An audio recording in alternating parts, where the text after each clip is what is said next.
Bore da, a chroeso chi yma i Gapel y Ffynon. Os mae dyma tro cyntaf i chi ddod, wel, da ni'n falch iawn o gael eich cwmni chi.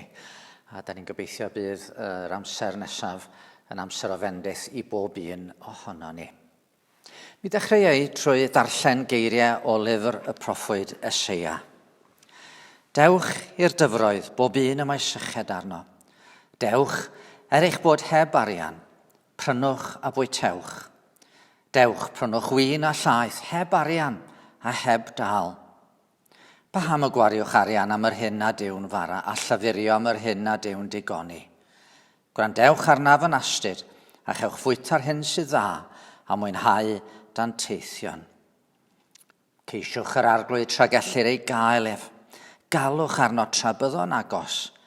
Gadawyd y drygionis ei ffordd ar un ofer ei fwriadau, a dychwelyd at yr arglwydd, iddo drigarhau wrtho ac at ein Duw ni, oherwydd fe faddau yn helaeth. Da ni am ganu ac addoli Duw efo'n gilydd, trwy ganu emyn. Fe enaid bendithia yr arglwydd a chofiau holl ddoniau o hyd. Maddeuodd dy holl anwireddau, iachawdd dy lesgedd i gyd. Gwaredodd dy fywyd o ddistryw, a gras y coronodd dy ben. Diwallodd dy fwrdd a daioni, at seinier ei fawl hyd y nen.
Unwaith eto, mae'n dda cael siarad efo chi'r plant.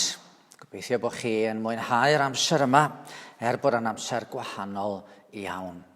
Ac un o'r pethau dwi'n siŵr da chi wedi sylwi y dyddiau yma ydy fod dad a mam yn gwylio'r newyddion yn reit gyson. Mae pobl fel petai nhw a diddordeb mewn clywed y newyddion. Ac yn arbennig yn chwilio am newyddion da. Dyma sut ydych chi'n ymateb i wahanol fathau o newyddion. Hynny ydi, chydig wythnosau nôl, darech chi gael newyddion bod chi ddim yn mynd i fod yn gallu mynd i'r ysgol. Oedd hwnnw newyddion da. Dwi'n siŵr bod rhai ond chi reit falch o ie. Dwi'n mynd i gael gwyliau. Dwi'n mynd i gael mynd adre. Dwi ddim yn gorfod mynd i'r ysgol bob dydd. Ond erbyn hyn, falle bod chi'n meddwl byddai clywed bod chi'n cael mynd i'r ysgol yn newyddion da. Neu bod chi'n cael mynd i weld ffrindiau, bod hwnnw yn newyddion da. Wel, un gair, da ni'n ddefnyddio pan da ni'n sôn am yr arglwydd Iesu Grist. A'r gair hwnnw ydy efengyl. Ac ystyr y gair efengyl ydy y newyddion da. Dyma'r newyddion da am Iesu Grist.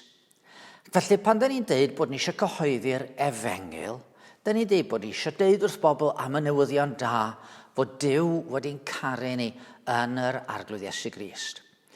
A mae hwn yn newyddion da go iawn, achos mae Iesu Grist yn fwy na jyst rhywun cyffredin. Mae'n fwy na jyst ffrind arferol.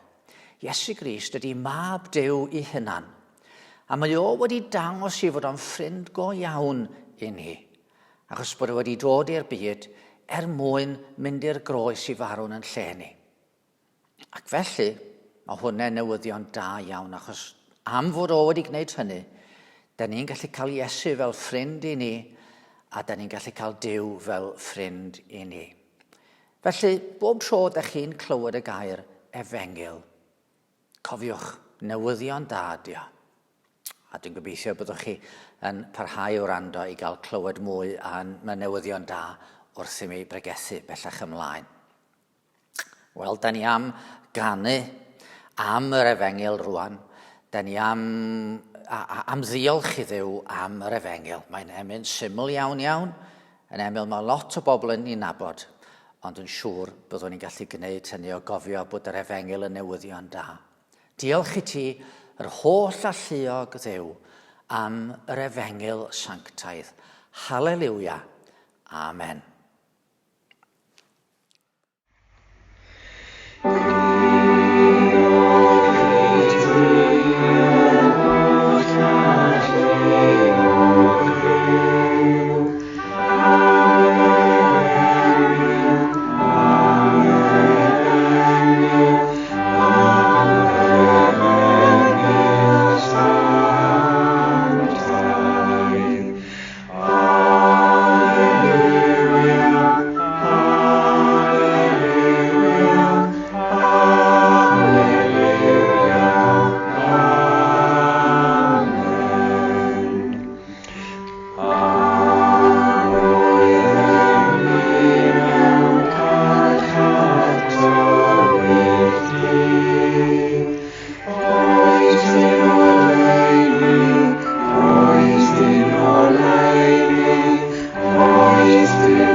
Nesaf, da ni am glywed o air Duw.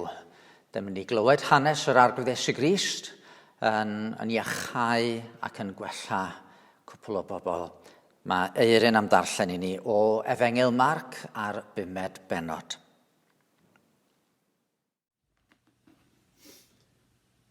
Marc pennod 5. Merch Jairus a'r wraig a cyffyrddodd a mantell Iesu. Wedi Iesu groesi nôl yn y gwch i'r ochr arall, daeth tyrfa fawr ynghyd ato ac yr oedd ar lan y môr. Daeth un o arweinwyr y synagog o'r enw Jairus, a phan welodd ef syrthiodd wrth ei draed a gymbil yn daer arno. A mae fy merch fach, meddai, ar fi yn marw, tyrd ar hod y ddwylo arni iddi gael ei gwella a byw. Ac eith Iesu ymaith gydag ef. Roedd tyrfa fawr yn ei ganlyn ac yn gwasgu arno, ac roedd yno wraig ac arni weidlyf ers 12 mlynedd. Roedd wedi dioddef yn embyd dan driniaeth llawer o feddygon, ac wedi gwario'r cwbl oedd ganddi, a heb gael dim lles ond yn hytrach mynd yn waeth. Roedd hon wedi clywed am Iesu, a daeth o'r tu ôl iddo yn y dyrfa a chyffwrdd a'i fantell. Oherwydd, roedd hi wedi dweud, os cyffyrdaf hyd yn oed ei ddillad ef, fe gaf fe iachau. A sychodd llif ei gwaed hi yn y fan, a daeth hithau i wybod yn ei chorff ei bod wedi iachau o'i chlwyf. Ac ar unwaith, deallodd Iesu ynddo'i hun fod y nerth oedd yn tarddu ynddo wedi mynd allan a throes yng nghanol y dyrfa a gofyn pwy gyffyrddodd am dillad. Meddai ddisgyblion wrtho. Rwyt ti'n gweld y dyrfa'n gwasgu arnat ac eto'n gofyn pwy gyffyrddodd am i. Ond daliodd ef i edrych o'i gwmpas i weld yr un oedd wedi gwneud hyn. Daeth y wraig, dan grynu yn ei braw, yn gwybod beth oedd wedi digwydd iddi, a syrthiodd o'i flaen ef a dweud wrtho'r holl wir. Dywedodd yntai wrthi hi, ferch, y mae dy ffydd wedi diachau di, dos mewn tangnefedd a bydd iach o'th glwyf. Troedd ef yn llyfaru, daeth rhywrai o du arweinydd y synagog a dweud, y mae dy ferch wedi marw, pam rwyt yn poeni'r athro bellach. Ond anwybyddodd Iesu y neges, a dywedodd wrth arweinydd y synagog, paid â gofni, dim ond credu. Ac ni adawodd i neb ganlyn gydag ef, ond Pedr ac Iago ac Ioan, brawd Iago. Deithant i du arweinydd y synagog a gwelodd gynnwrf a phobl yn wylo ac yn dolefain yn uchel.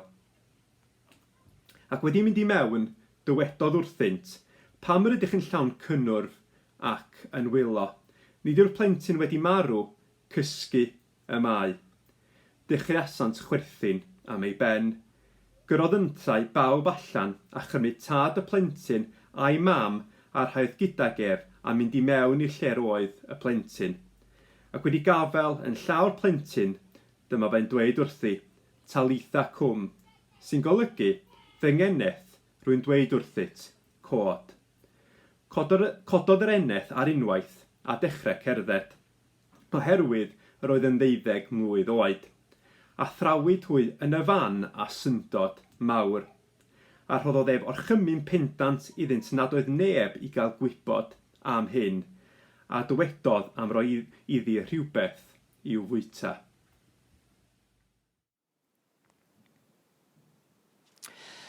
Gadewch i ni weddio. Arglwydd yn Duw, da ni newydd glywed o dy air di, hanes pobl oedd mewn angen, a'r arglwydd Iesu yn dod i'w helpu. A da ni'n diolch o Dduw'n Tad fod yr arglwydd Iesu wedi dangos i ni mae cariad sydd yn dy galon di tuag ato ni. Dy fod ti'n Dduw sydd yn estyn allan yn gyson i geisio pobl. Da ni'n diolch o arglwydd yn Duw dy fod ti uwchlaw'r byd yma yn berffaith mewn sancteiddrwydd yn dy nefoedd. Ac eto dy fod ti uwchlaw'r byd. Wyt ti ddim ar wahân i'r byd, wyt ti'n estyn i mewn i'r byd yn gyson ac yn galw rhai i dy ddilyn. A da ni'n diolch i ti mae'r arwydd mawr o hynny ydy'r ffaith dy fod ti wedi danfon dy fab, yr arglwydd Iesu Grist, i'r byd yn mwyn ni. Da ni'n diolch i fod wedi dod i ddangos i ni y ffordd, ond yn fwy na dangos y ffordd, i dod i fod yn ffordd i ni. Fe ddwedodd myfu yw'r ffordd, a'r gwirionedd, a'r bywyd. A da ni'n sylweddoli o Dduw'n Tad, mae llwybr anodd oedd llwybr y gwaredwr. Llwybr lle oedd o'n cael ei gamddeall gan ei bobl ei hun a hyd yn oed i wrthod gan ei bobl ei hun. Lle gafodd o'i gondemnio a'i farnu a dioddau ar y groes. Ond da ni'n diolch o Dduw'n Tad, mae nid am ei feia ei hun y dioddefodd, ond am yn beia ni a phawb sydd yn barod i ymddiried ynddo fo. Ac felly o Dduw'n Tad, da ni'n diolch i ti eto am y groes, am y farwolaeth erchyll honno, ond hefyd yn diolch i ti am yr atgyfodiad a'r fuddugoliaeth gafwyd ar y trydydd dydd. A da ni'n diolch o Dduw dy fod ti wedi anfon yr ysbryd glân i weithio yn y byd, i argyhoeddi pobl a'i troi nhw at y gwaredwr. Ac felly'n gweddi ni heddiw ydy y byddi di eto'n dod at bob un ohono ni ac yn edrych ar yn cyflwr anhangen. Os oes yna faich ar yn calonau ni y bore yma, arglwydd neu di ddangos bod ni'n cael cyflwyno'r baich i ti. Yn arbennig o Dduw Tad, baich euogrwydd am yn ei fethiad y gared i efo'n holl galon, a'n holl feddwl, a'n holl enaid, a'n holl nerth. Ac euogrwydd o Dduw Tad am yn ei fethiau charu'n cydyn fel ni yn hunain. A diolch i ti o Dad fod maddeuant i'w brofi wrth groes yn harglwydd. Da ni yn cyflwyno'r byd yn ei angen i ti, yn gweddio eto Dduw Tad yng nghanol y pandemig sydd yn blino'r byd yma, y byddi di yn drigarog. Arweinwyr y gwledydd i wneud y penderfyniadau doeth a chywir. Gwarchod dros y meddygon, y nyrsys, y gofalwyr a phawb sydd yn ceisio lleddfu gofid a phoen y dyddiau yma. Arglwydd yn gweddio dros bawb sydd yn dioddef, bydde di'n agos at nhw. Ond trwy hyn i gyd hefyd, da ni'n gweddio'n arbennig o Dad, y bydde di'n siarad efo pobl, yn galw pobl i droi at ti. Oherwydd yno ti mae'r cryfder i orchfygu pob problem. Yno ti mae'r gras i gyrraedd y pellaf ohono ni a'r lleiaf ohono ni. A da ni'n gofyn y bydde di'n siarad yn gryf ac yn eglur wrth bobl ar hyd a lled y byd am yr arglwydd Iesu a'r efengil, y newyddion da sydd i'w gael yn ddyfo. A'r bore yma, da ni'n dod i fyfyrio yn dair ac yn gofyn y bydd y gair yn siarad efo ni ac y byddwn ni efo'n gilydd yn cael mwynhau profi dy ddaioni. Clyw yn gweddi felly, derbyn yn diolch am bob daioni, trwy Iesu Grist yn harglwydd a'n gwaredwr da. Amen. Mi ganon ni emyn arall efo yn gilydd cyn i ni droi at yr hanes am Iesu Grist. Emyn ydy hon gafodd ei sgrifennu wrth feddwl fod pawb pan maen nhw'n dod at Iesu Grist ar yr un lefel. Does neb ohono ni'n gallu ymffrostio. Iesu Grist ydy'n unig obeth ni. Ac felly, da ni gyd efo'n gilydd wrth ddod at Iesu Grist i garu yn gilydd. Dan gysgod croes yr Iesu mae lle i wella nghlwyf. Rhyfeddol yw'r drygaredd am galwodd fel yr wyf. Mae'r dwylo ddylem gwrthod a chlwyfau sy'n gwahodd. Dan gysgod croes yr Iesu mae fenaid wrth ei fodd.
yn gynharach, mi nath Eirin ddarllen o Efengil Marc ar 5 benod.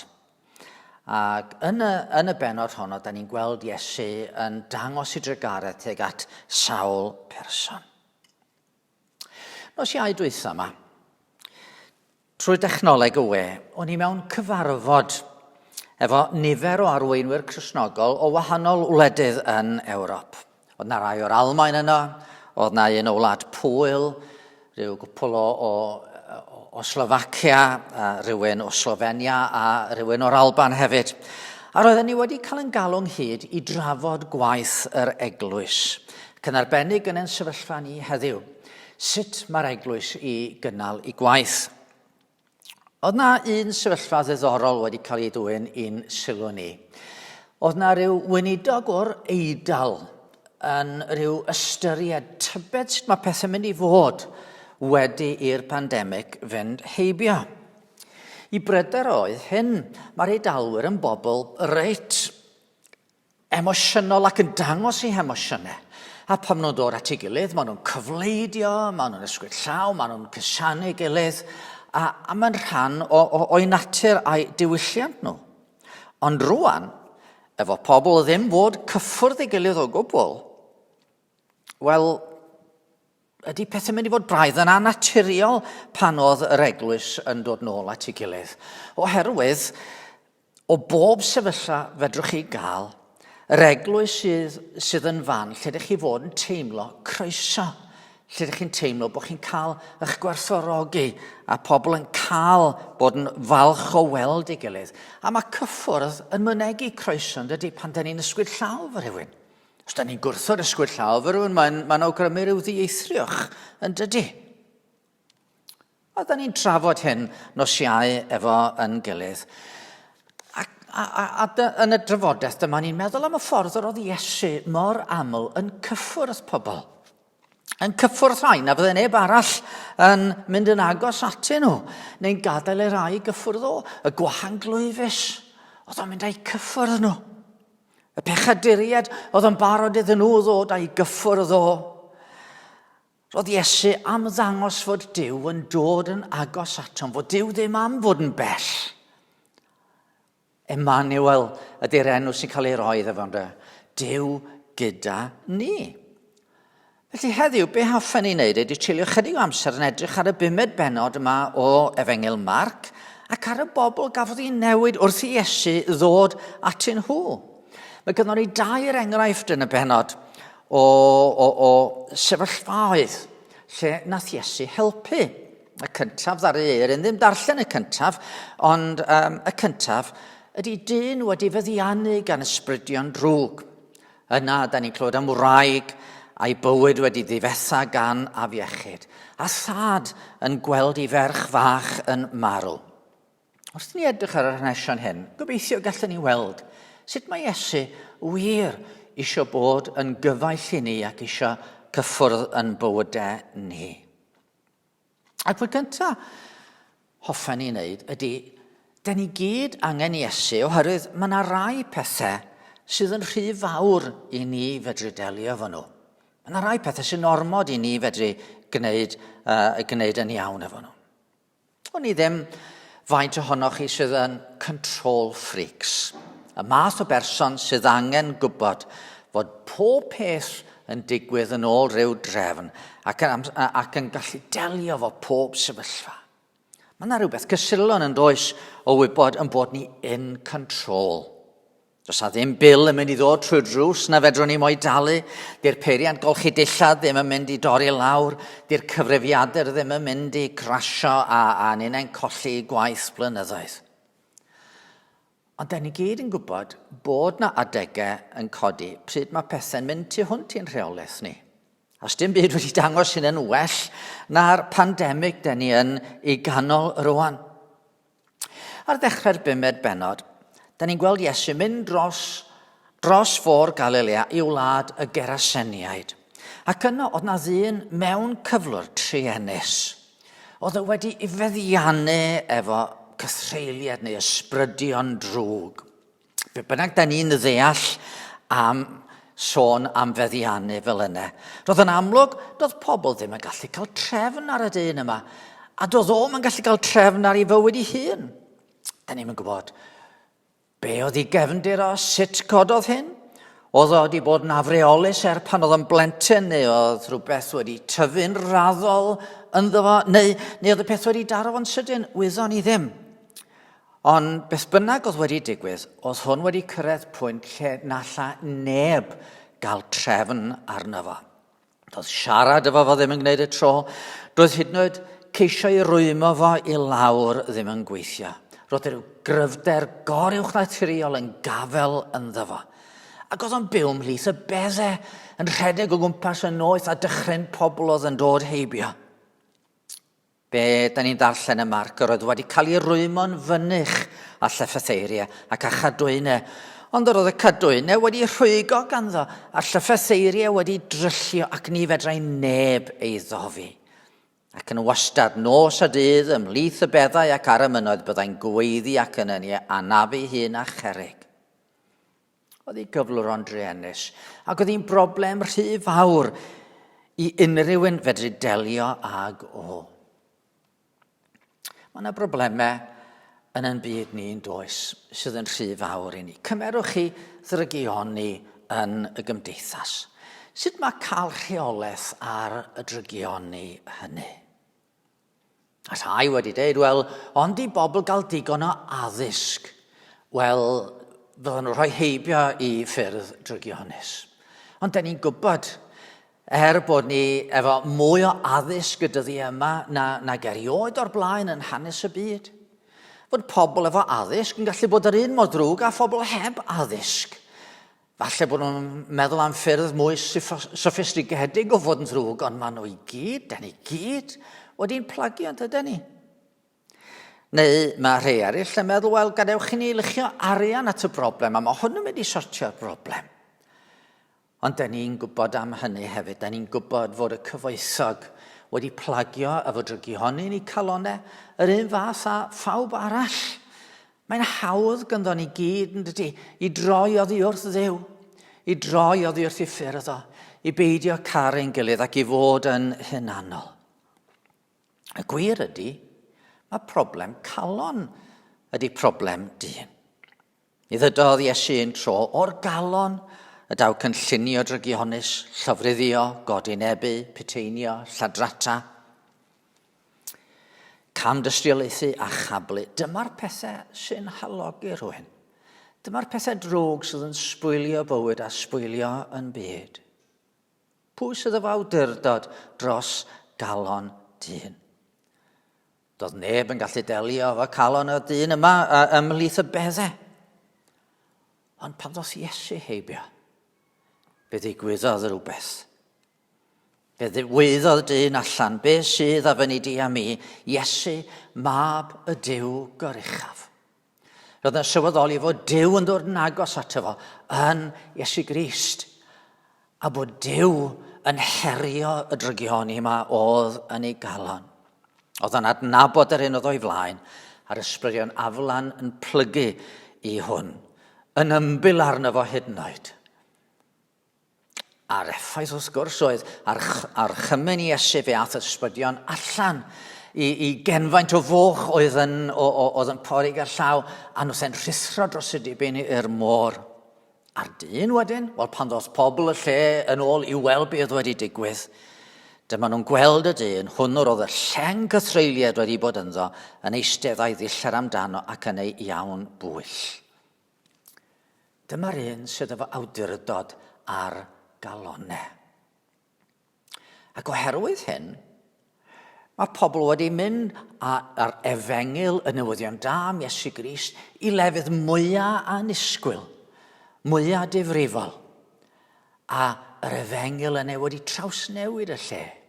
Cymwch chi David Ifan Jones, rhyw hogyn fferm o Landderfel, yn mynd draw i Mizoram, yng ngogledd-ddwyrain yr India, lle oedd llwythi yn brwydro efo'i gilydd ac ar ôl brwydr mi fydde'r rhyfelwyr yn dod nôl efo pennau i gelynion i'w hongiant i allan i'w cytiau. Ond David Ifan Jones yn mynd yno'n hyderus efo'r efengil A heddiw mae mis o Ram yn un o'r mannau lle mae mwy o bobl yn dilyn yr arglwydd Iesu Grist. Canran mwy o'r boblogaeth yn dilyn yr arglwydd Iesu Grist na bron unrhyw le arall yn y byd. A beth am eich calon chi, yng nghalon ni? Pa mor afreolus ydy'n calonau ni? Sut fedrwn ni stopio'r meddyliau drwg yma rhag dod mewn i ni?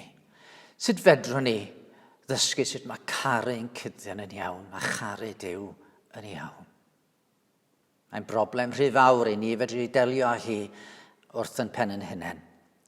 Da ni angen Iesu mwyn dofi yn calonau. Yr ail beth da ni'n weld yn y benod yma ydy bod ni angen Iesu achos does neb mor drigarog a fo. Does neb mor barod i estyn trigaredd tuag at rai anheilwng ar arglwydd Iesu Grist. Ond na wraig da ni ddari Eirin darllen amdani. Ac oedd hi'n dioddef o weidlu, oedd ganddi ryw hemorrhage oedd yn golygu bod y gwaed yn llifo yn gyson. Achos da ni'n gwybod bod yn cyrff ni'n frau am a pethau mynd o'i le ar yn cyrff ni. A roedd hon wedi dioddef yn enbyd, meddai Marc, dan driniaeth llawer o feddygon. Wedi gwario'r cwbl oedd ganddi a heb gael dim lles ond yn hytrach mynd yn waith. Oedd hi'n dioddau. Oedd hi'n dioddau'n gorfforol. Oedd hi'n dioddau achos bod o'n hyn glwy embarrassing. Ond yn waith na hynny. Yn ôl rheolau ac arferion yr Iddewon ar y pryd, mi oedd hon oherwydd y clwy yma yn aflan. Oedd Duw mewn rhyw ffordd wedi troi cefn arni. Roedd hi'n un i'w hysgoi, roedd hi chyflwyr hi'n arwydd o farn Duw. Byddai'r un arweinydd eisiau cyffwrdd â hi, dim arweinydd y synagog, fydden nhw ddim eisiau ddod fewn i'r synagog. Byddai athrawon y gyfraith a'r Phariseaid ddim eisiau bod yn yr un stafell â hi. A byddai unrhyw rabi gwerthu i halen, byddai fo ddim yn barod i gyffwrdd â hi, achos byddai hi yn contaminatio nhw mewn rhyw ffordd. A debyg heddiw byddai meddygon di gallu delio efo'i chyflwr hi'n reit syml, ond ar y pryd hynny, oedd hi'n broblem fawr, ac oedd hi'n broblem oedd yn golygu bod y wraig yma'n llawn cywilydd, a llawn gofid, a llawn euogrwydd. Rwan, profiad pob un sy'n dilyn Iesu ydi fod na adegau pan da ni'n dod yn ymwybodol iawn o'n beiau. Wyneb yn wyneb a sancteiddrwydd Duw, da ni'n gweld yn methiant i'w garu fo fo'n holl galon. Weithiau mae rhywbeth yn digwydd, mae yna air yn dod allan o'n gennau a da ni'n dyfaru'n syth, ond da ni'n gwybod bod yna rhyw wendid yno ni sy'n waeth na gwendid corfforol. Mae yna wendid moesol, mae yna wendid ysbrydol.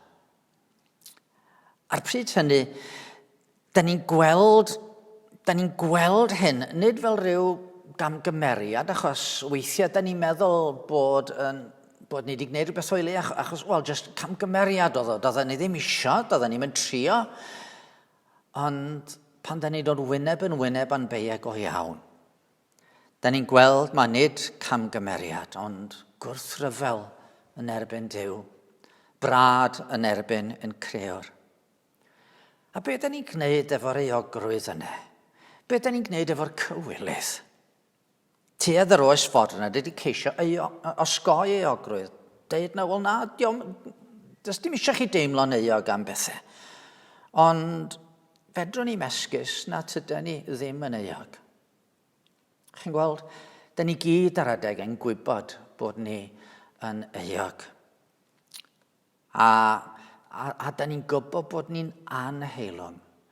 Pwy ar y ddeiar fedrwn ni droi ato i ddelio efo'r euogrwydd yma? Rwy'n mi glywed y wraig yma fod Iesu o Nazareth yn helpu rhai oedd mewn angen. Rhai oedd pawb arall yn ei dirmygu. Bod o'n drigarog. Oedd wedi clywed bod o'n cyffwrdd y gwahangleifion. Oedd wedi clywed bod ei gyffyrddiad yn iachau pobl. A dyma hi yn mentro'n ddigon pryderus. A oedd hi'n ofni gormod i ddeud wrtho fo, i fynd yn agored, ond dyma jyst yn meddwl os gai jyst gyffwrdd ymyl i wisgo. Dwi'n siŵr bod na rhywbeth yn mynd i ddigwydd. Ac fe ddigwyddodd rhywbeth. Dyma'n teimlo'n syth yn newid yn ei chorff, ond dyma rhywbeth arall yn digwydd hefyd. Dyma Iesu'n troi ati a dweud, pwy sydd di'n hyffwrdd i? Ac yn llawn ofn a meddwl bydde fo yn ei chondemnio hi. Dyma hi'n dod ymlaen y cyfaddau be oedd wedi digwydd. A be nath Iesu? Nath o ddim condemnio. Nath o drigarhau. Daeth y wraig dan grynu ni brawn gwybod beth oedd wedi digwydd iddi a syrthiodd ei flaen ef a dweud wrth o'r holl wir. A dwedodd yn tei wrthi, ferch, mae dy ffydd wedi dy iachau di. Dos mewn tyngnefedd a bydd iach os glwyf. Oedd ei drigaredd tuag ati'n ddi ben draw. Heddiw, da ni'n ddiolchgar fod pethau wedi newid llawer ers y dyddiau hynny. Da ni'n ddiolchgar pan mae rhywun yn dioddef o afiechyd, da ni'n mynd syth yn neidio'r casgliad bod barn Duw arnyn nhw. Da ni'n ddiolchgar hefyd am yr holl ddatblygiadau myd meddygaeth. Ond pan da ni dan faich yn heogrwydd, pwy all leddfu'n cydwybod ni? Pan da ni'n gweld fod na haint yno ni, fod na haint sy'n waeth na Covid-19, fod yng nghalon bechadurus yn dod rhyngdda i a Duw, ac felly fod Duw bydden ni yn disgwyl i Dduw droi cefn arnau. Mae yna un roedd y Phariseaid yn cwyno amdano, a mae hwn yn croesawu pechaduriaid ac yn cydfwyta gyda hwy. Ar ni ganyn do yn yr emyn cyn y bregaeth, mae'r dwylo y ddylai'n gwrthod a chlwyfau sy'n iachau. Fe ddylai Iesu ar un llaw yn gwrthod ni achos bod ni'n anheilwng. Ond mae wedi profi i drigaredd trwy gymryd yn beia ni ar ei gefn ei hun i'r groes.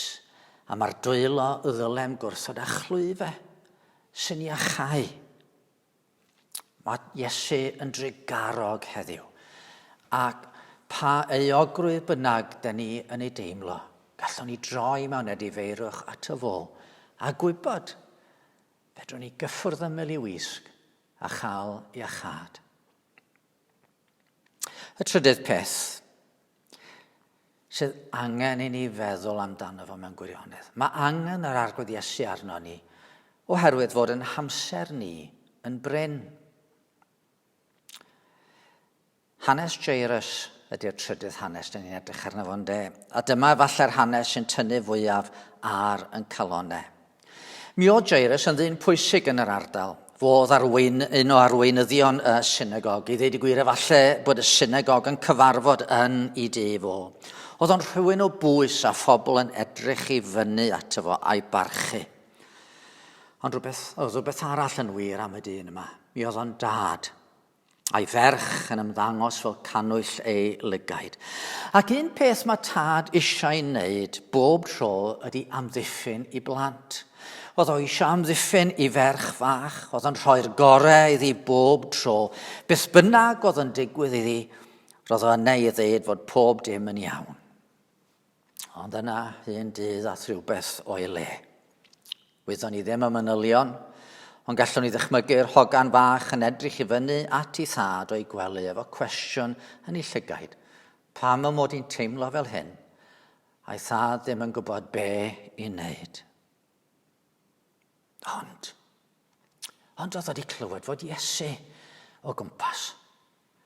Oedd wedi clywed bod Iesu yn helpu. Iesu o Nazareth. A mi ath allan i chwilio, ond nad oedd Iesu ddim yno. Oedd Iesu ar draws y môr, oedd o'n iachau dyn ar draws y môr. A'i ferch o'n gwely trwy'r amser. Ond fe ddoth rhywun a dweud, na, tyrd, mae'r cwch yn dod, da ni'n gweld y cwch yn dod, ac oedd yn gweld y cwch yn dod, mae'n rhedeg at y lan a rhyw dyrfa'n dod efo fo i'w gefnogi fo. A pan mae Iesu'n cyrraedd, mae'n syrthio ar ei luni ac yn gofyn, tyrd iachau fy merch, a mae Iesu'n cychwyn ar y ffordd. Popeth yn edrych yn dda. Ond wedyn, dyma'r wraig yma efo'r diferlif gwaed yn cymryd i amser o. Ryw wraig oedd ddim mor bwysig a fo yn y gymdeithas. Ryw wraig oedd pawb yn meddwl bod hi'n aflan. A'r arglwydd Iesu'n cymryd i amser i siarad efo hon ac yn oedi ac yn y blaen. Mae amser yn bryn. Dyna oedd calon Jairus yn ei ddweud. Mae'r munudau, yr eiliadau yn pasio. A dyn ni'n gallu troi amser yn ôl. Fedrwn ni'n gwneud i'r cloc stopio, na? Mae hynny'n wir amdano ni gyd. Mae'r bydysawd hwn efo'i atomau, o foleciwliau, electronau a photons a neutron ac yn y blaen wedi glymu efo amser. Pe byddai awdurdodau China wedi gallu troi amser yn ôl i cyn i rywun fwyta ryw yslim yn ardal Wuhan. Mi fydden nhw'n gwneud hynny, bydden nhw.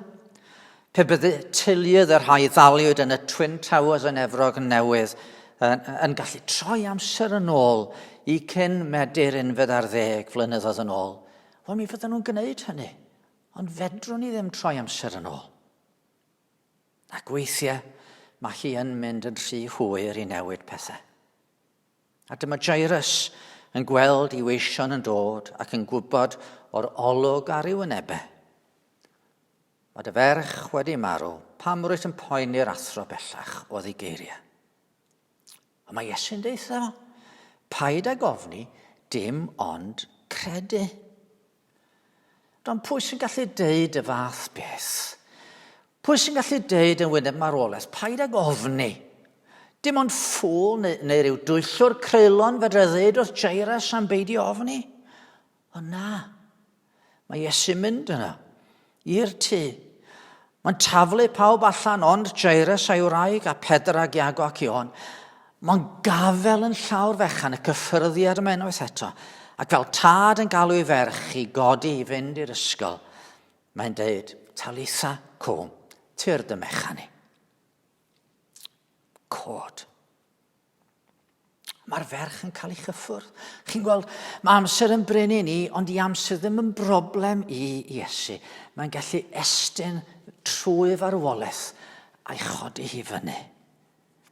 A dyma i ddefnyddio'r teitl mae Eseia yn ei roi iddo fo. Tad tragwyddoldeb yn estyn i law a gwneud yr hyn a fedre'r tad meidrol i wneud. Be amdano ni heddiw? Da ni efo problemau, yn dryswch, yn ofnau, ac yn wyneb Covid-19. Mae gynddon ni yn meidroldeb. Mae'n hamser ni yn bryn. A'n heogrwydd ni'n aros os na fedrwn ni ddelio efo fo. At bwy rawn ni? Mae Duw wedi estyn i lawr un byd i afel yn ein dwylo megis. Mae wedi cymryd yn beie arno ei hun a dioddef yn yn lle ar y groes. Dyma un fedre ddod a'r dyn ymhlith y beddau i'w iawn bwyll. Dyma un fedre iachau'r wraig o'i diferlif gwaed a thynnu ymaith i chywilydd am ei fod y mor drigarog.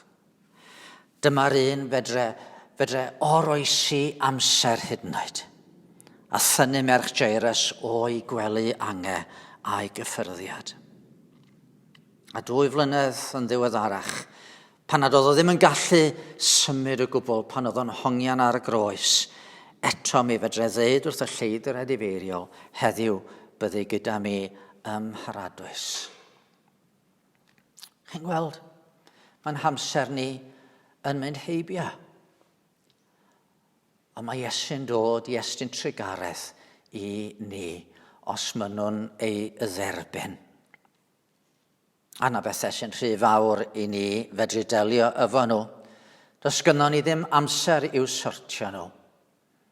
Ond mae croeso heddiw gan yr un trigarog a ddydodd, dewch at y fi, bawb sy'n blinedig ac yn llwythog, ac fe rodda fi o'r ffwystra i chi.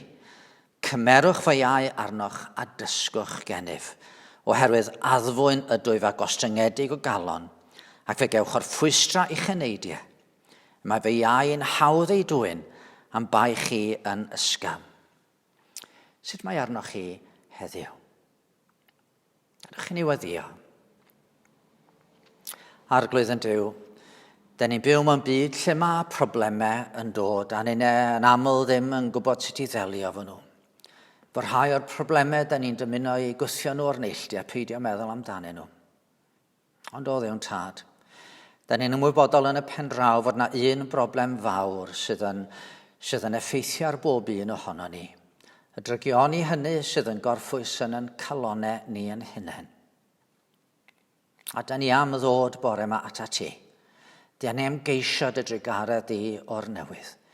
Da ni am i ti roi dy law arno ni. Da ni am gael cyffwrdd ymyl dy wisg di.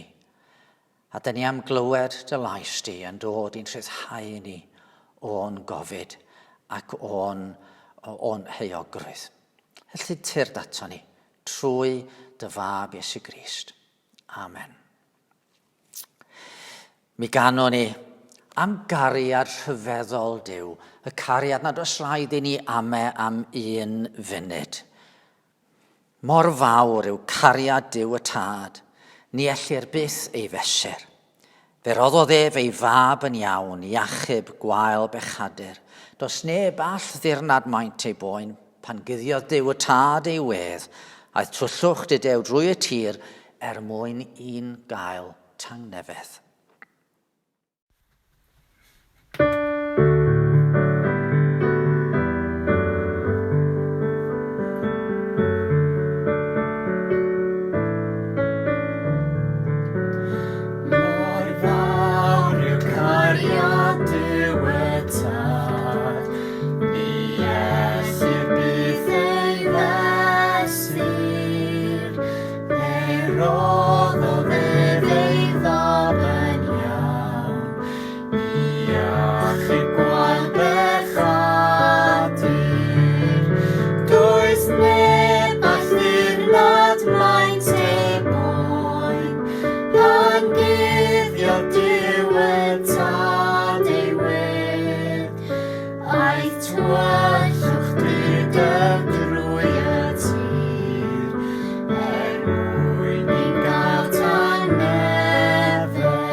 Diolch at mwy am brofi ras, pan fi ni o'n dymau ro.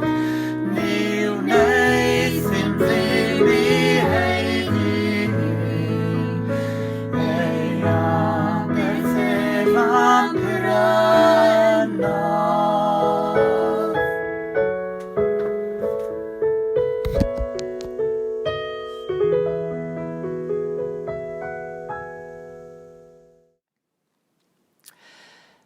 O gobeithio eich bod chi wedi mwynhau a phrofi Duw yn agos trwy'r cyfarfod yma.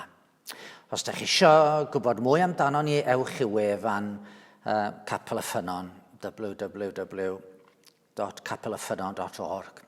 neu edrychwch ar ein tudalen ar Facebook, neu ewch i sianel YouTube, sianel Capel y Ffynon ar YouTube. A mae yna fyfyrdodau dyddiol yn dod hefyd ar sianel YouTube, Gair o'r Gell.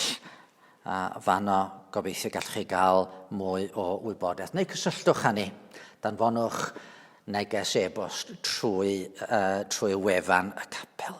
Gadwch chi ni roi'n hynna'n yn nwylo Duw i gloi.